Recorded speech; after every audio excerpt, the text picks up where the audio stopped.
Sir 21ಕ್ಕೂ ಅಧಿಕ ಬಾರಿ ಚಾಮರಾಜನಗರಕ್ಕೆ ಭೇಟಿ ಕೊಡ್ತಾ ಇದ್ದೀರಾ. ಚಾಮರಾಜನಗರದ ಮೇಲೆ ವಿಶೇಷವಾದಂತಹ ಪ್ರೀತಿ ಕಾಳಜಿ ತಮಗಿದೆ. ಈಗ ಚಾಮರಾಜನಗರಕ್ಕೆ ಬರ್ತೀವಿ ಮುಖ್ಯಮಂತ್ರಿ ಅಧಿಕಾರ ಕಳ್ಕೊಂತಾರೆ ಅಂತ ಇತ್ತು ಸರ್. ಅದನ್ನೆಲ್ಲವೂ ಕೂಡ ಮೂಢನಂಬಿಕೆನ ತಾವು ತೆಗೆದುಹಾಕಿದ್ದೀರಾ. ಅದೆಲ್ಲ ನನ್ನ ನಂಬಿಕೆ ಇಲ್ಲ ನನಗೆ. ಚಾಮರಾಜನಗರಕ್ಕೆ ಬಂದರೆ ಅಧಿಕಾರ ಕಳ್ಕೊತೀವಿ ಅನ್ನೋದರಲ್ಲಿ ನಂಬಿಕೆ ಇಲ್ಲ. ನಾನು ಮೂಢನಂಬಿಕೆಗಳಲ್ಲಿ ನಂಬಿಕೆ ಇಟ್ಕೊಂಡಿದ್ದೀನಿ. ಅದರಿಂದ ಚಾಮರಾಜನಗರಕ್ಕೆ ಅನೇಕ ಸಾರಿ ಬಂದಿದ್ದೀನಿ. ಮಹದೇಶ್ವರನ ಬೆಟ್ಟಕ್ಕೆ ಹೋಗಿದ್ದೀನಿ, ಗುಡ್ಲುಪೇಟೆಗೂ ಬಂದಿದ್ದೀನಿ. ಚುನಾವಣೆ ಬಂದಿರಲಿಲ್ವಾ?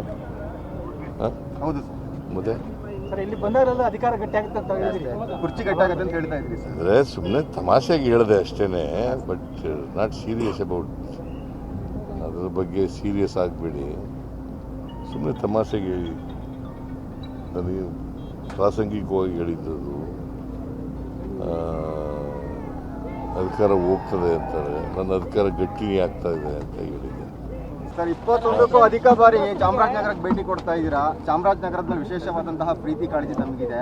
ಈಗ ಚಾಮರಾಜನಗರಕ್ಕೆ ಬರ್ತೀವಿ ಮುಖ್ಯಮಂತ್ರಿ ಅಧಿಕಾರ ಕಳ್ಕೊಂತಾರೆ ಅಂತ ಇತ್ತು ಸರ್. ಅದನ್ನೆಲ್ಲವೂ ಕೂಡ ಮೂಢನಂಬಿಕೆನ ತಾವು ತೆಗೆದುಹಾಕಿದ್ದೀರಾ. ಅದೆಲ್ಲ ನನ್ನ ನಂಬಿಕೆ ಇಲ್ಲ ನನಗೆ.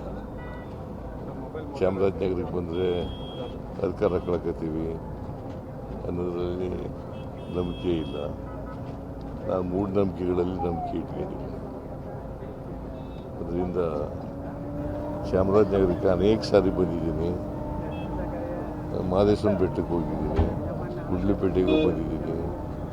ಚುನಾವಣೆ ಬಂದಿರಲಿಲ್ವಾ? ಹೌದು ಸರ್. ಮತ್ತೆ ಸರ್ ಇಲ್ಲಿ ಬಂದಾಗಲೆಲ್ಲ ಅಧಿಕಾರ ಗಟ್ಟಿಯಾಗುತ್ತೆ ಅಂತ ಹೇಳಿದ್ರಿ, ಕುರ್ಚಿ ಗಟ್ಟಾಗುತ್ತೆ ಅಂತ ಹೇಳ್ತಾ ಇದ್ರಿ ಸರ್. ಅಂದರೆ ಸುಮ್ಮನೆ ತಮಾಷೆಗೆ ಹೇಳಿದೆ ಅಷ್ಟೇ, ಬಟ್ ನಾಟ್ ಸೀರಿಯಸ್ ಅಬೌಟ್. ಅದರ ಬಗ್ಗೆ ಸೀರಿಯಸ್ ಆಗಬೇಡಿ, ಸುಮ್ಮನೆ ತಮಾಷೆಗೆ ಹೇಳಿ. ನನಗೆ ಪ್ರಾಸಂಗಿಕವಾಗಿ ಹೇಳಿದ್ದದು ಅಧಿಕಾರ ಹೋಗ್ತದೆ ಅಂತಾರೆ, ನನ್ನ ಅಧಿಕಾರ ಗಟ್ಟಿನೇ ಆಗ್ತಾ ಇದೆ ಅಂತ ಹೇಳಿದ್ದೆ.